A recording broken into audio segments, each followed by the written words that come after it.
Have you ever just looked up at the sky and felt, well, completely overwhelmed by how huge everything is, and maybe wondered where you fit into it all? Well, today we're going to dive into a 500-year-old text, the Japji Sahib, to see how it tackles some of those massive questions. So, let's see what this ancient wisdom has in store for us. Wow. This line, right from the get-go, just hits you. It sets up this incredible idea. You've got this divine source that is just endlessly, infinitely giving. And then there's us. We get tired of just taking it all in. It's like standing under a waterfall and trying to catch it all in a teacup. You know, for centuries, we've been trying to put words to this whole thing. The Japji Sahib says it perfectly. Millions upon millions offer millions of sermons and stories. We preach, we write, we tell stories, but no matter how many words we throw at it, we never run out of things to say. Why? Because the source itself just never runs out. So, this leads to a really basic human question, right? When you're faced with something that big, that generous, what are you supposed to do?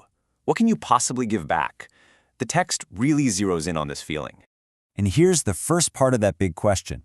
It's all about action. What can we do? What physical thing could we possibly offer that would feel like enough? It's that urge we all have to contribute something, to feel like we've earned our spot in the face of something so great. And right away, the question shifts. Okay, so if a physical gift isn't going to cut it, what about words? Is there some magic formula, a perfect prayer, the right combination of sounds that can build that bridge and make a real connection? It's the search for the right key to open that door. But here's the cool part. The text doesn't just leave us hanging with these huge, impossible questions. It actually gives a very direct, very clear answer. It lays out a path forward that's less about big, showy gestures and way more about your internal state of being. So, the answer is just beautifully simple. It's not some complicated ritual you have to perform for everyone to see. It's a personal practice. It starts at a specific time, those quiet, still hours right before dawn. The action is straightforward. Chant the true name. And what's your focus? Just think. Contemplate the greatness of it all. See? It's an internal shift, not an external performance. And this slide just lays it out perfectly. On one side, you've got all the external stuff. The text is pretty clear that going on pilgrimages or doing ritual cleansings, well, they don't mean a whole lot by themselves. But on the other side, you have your internal state. That's what matters. It's the karma of good actions. And, this is the key part, receiving a glance of His grace. That's what really opens the door. So how do you get yourself into that internal state? Well, the wisdom continues with this incredible instruction. Sing, listen, and let your mind fill up with love. It's not about memorizing complicated ideas, it's about a feeling, about just soaking it in. And the result of doing this? Your pain starts to disappear, and as the text says, peace comes to you. Okay, that last instruction had 3 parts, but I really want to zoom in on that one word, listen. Because in the verses that follow, this simple act gets turned into the absolute core of the whole path.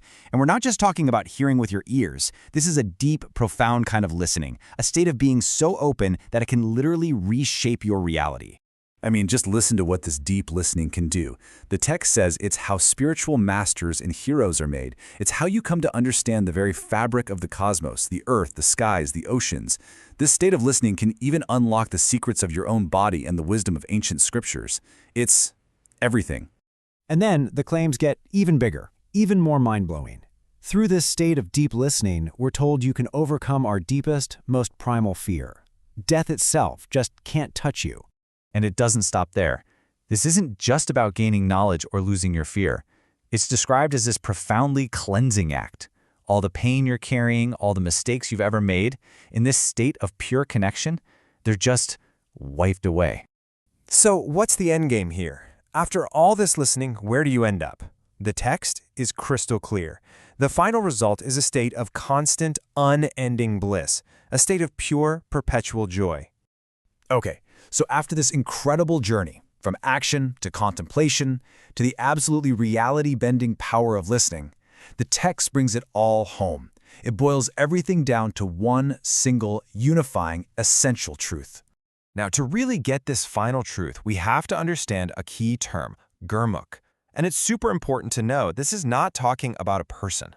The text defines it as the guru's word, the divine wisdom itself. It's like the primal sound of creation, the ultimate knowledge, that divine presence that's in everything. So everything we've talked about, all the teachings, all the paths, all the verses, they've all been leading to this one single piece of wisdom, a gift from that divine source, the Gurmukh. This is the big takeaway. And here it is. After exploring the entire cosmos, the nature of reality, the path to liberation, the grand finale is this profoundly simple and personal realization: everything comes from one single source. And the ultimate goal, the ultimate prayer, is just to hold on to that truth, to never ever forget it.